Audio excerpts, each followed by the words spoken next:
نواز شریف صاحب کی ایک مرسیڈیز گاڑی، وہ پتہ لگا کہ جناب 2008 میں انہوں نے ایک مرسیڈیز گاڑی اپنے لیے نکلوا لی.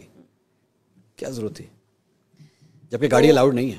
نہیں، وہ گاڑی جو ہے وہ ان کو ایک جو ہمارے بہت قریبی دوست ملک ہیں، سعودی پرنس ہیں عبداللہ بن عبدالعزیز نام تحفے میں ملی تھی. ہاں جی. کب ملی تھی؟ میں مجھے ایگزیکٹلی ایئر یاد نہیں، 90s کے اندر. ہاں. لیکن میری ایک بات سنیں، توشہ خانہ کی جب آپ نے گھڑی کی بات کی نا، توشہ خانہ سے قانونی طور پہ جو آپ کا قانون کہتا ہے اس کے مطابق کوئی چیز خریدنا پیسے جمع کرا کے جو پرسنٹیج حکومت پاکستان نے مقرر کی ہو جی، اس میں کوئی غلط بات نہیں ہے. اب وہ ہونی چاہیے نہیں ہونی چاہیے، لینا چاہیے نہیں لینا چاہیے، وہ ایک الگ بحث. 90s میں لی ہوئی گاڑی. ایک سیکنڈ، لیکن توشہ خانہ سے چیز چوری کرنا وہ جرم ہے. ٹھیک، 90s میں لی ہوئی گاڑی 2008 میں کیوں کلیئر ہو رہی ہے؟ 90s میں لی گئی گاڑی 2008 میں کیوں کلیئر ہو رہی ہے؟ کیونکہ وہ جو میری علم میں جہاں تک فیکٹ ہے وہ یہ ہے کہ جب یوسف رضا گیلانی صاحب کے، میرے خیال ہے ان کی حکومت تھی جی ایسے ہی ہے، تو انہوں نے کہا یہ تحفہ آپ کو ملا ہوا ہے اور یہ آپ کی ہے، یہ کھڑی ہوئی ہے اور آپ اس کے جو بھی جو ڈیوز ہیں، جو پرسنٹیج ہے وہ پے کریں. گاڑی الاؤڈ نہیں تھی اس وقت، گاڑی الاؤڈ نہیں تھی. یہ کس نے بتایا آپ کو؟ گاڑی الاؤڈ نہیں تھی، رولز یہ کہتے ہیں کہ گاڑی الاؤڈ نہیں تھی. نہیں، لیکن آپ ایک سیکنڈ ذرا اس کو کاٹیں. نہیں، مجھے بتائیں اس کا فیکٹ کیا ہے.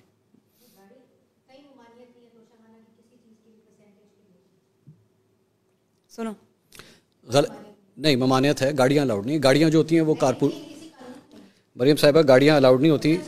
رولز کو 2008 میں ریلیکس کیا گیا. یوسف رضا گیلانی صاحب نے نواز شریف صاحب کے لیے ریلیکس کیا اور انہوں نے آصف علی زرداری صاحب کو بھی نہیں ڈال، انہوں نے آصف علی زرداری صاحب کو بھی 3 گاڑیاں دی جس میں ایک لیکسس شامل ہے، BMW 7 سیریز شامل ہے. میں آپ کو ایک آنیسٹ بات بتاؤں، مجھے آنیسٹلی اس کا نہیں پتا، میں فیکٹس اینڈ فگرز چیک ضرور کروں. آپ چیک کر لیجیے گا، چیک کر یہ پلیز کائنڈلی ڈونٹ وری. ایک اور آپ کے حوالے سے بھی ایک رپورٹ سامنے آئی کہ رائل، اس کو بھی ابھی نہ کریں پلیز، میں پہلے سن لوں سوال، کیونکہ میرے پاس تو کوئی گاڑی نہیں ہے بھائی. نہیں، UAE کی رائل فیملی سے آپ نے 2009-2010 کے اندر، کہاں ہے یہ ریکارڈ میں ہے؟ یہ JIT کی رپورٹ میں آیا ہوا ہے، کیا ڈکلیئرڈ ہے آپ کے ریٹرنز کے اندر. مجھے اس کے بارے میں کچھ نہیں پتا. آپ کے پاس کبھی BMW گاڑی نہیں رہی 2009-2010 میں؟ میں آپ کو ایکسپلین کر دیتا ہوں، میں پورا ایکسپلین کر دیتا ہوں.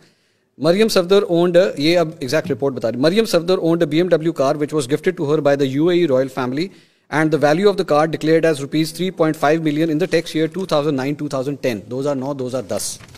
The same car was declared to be sold on a profit of rupees 19.66 million. تقریباً 2 کروڑ روپے کی آپ نے وہ گاڑی بیچی in the year 2011-12. آپ پکچر اس کو ویڈیو تو نہیں کر رہے؟ بند کر دیں ذرا please. Such price escalation is abnormal. She declared the same BMW in her wealth statement in the next year 2012-2013 as well. آپ نے ڈکلیئر کیا ہوا اس کو اپنی انکم ٹیکس ریٹرن کے اندر. میرا خیال ہے کہ یہ فیملی کی کوئی ہوگی، مجھے اس پہ سے آنیسٹ، اس کے بعد میں اس کو چیک کر کے آپ کے پاس واپس آ سکتا ہوں. صفدر صاحب نے اس کے بعد، میرے پاس ویسے کبھی BMW نہیں تھی. آپ کی وہ کون سی گاڑی تھی جو نیب کے دفتر کے باہر ہٹ ہوئی تھی؟ وہ تھی لینڈ کروزر تھی. یہ صفدر صاحب نے بھی ڈکلیئر کیا ہوا ہے کیا اپنے ایسٹس کے اندر. یہ بزنس آفس نے کیا ہوگا، مجھے چیک کرنا پڑے گا. اچھا، میرے پاس اس کے فیکٹس نہیں ہیں. نہیں، میرے پاس ہے ہی نہیں ڈیٹیل، مجھے پتہ ہی نہیں. یہ اچھا، یہ ریٹرنز کے اندر ویسے لکھا نہیں. میں اب I will get back to you with that. مجھے آئی ہیو نو انفارمیشن. یہ کب کی، کون سے ایئر کی ہے؟ 2009-2010. مجھے نہیں پتا، میں چیک کروں. اچھا، آپ کو اس کا نہیں پتا. اچھا، یہ ایک اور ہے جس کے اندر آپ نے گفٹس ریسیو کیے ہیں 2010 سے لے کے 2016 تک. 2010 کے اندر جو ہے وہ آپ نے گفٹس ریسیو کیے تقریباً 31 ملین کے اپروکسیمیٹلی.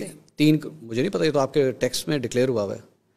فیملی نے یہ ساری JIT کے اندر ہے. JIT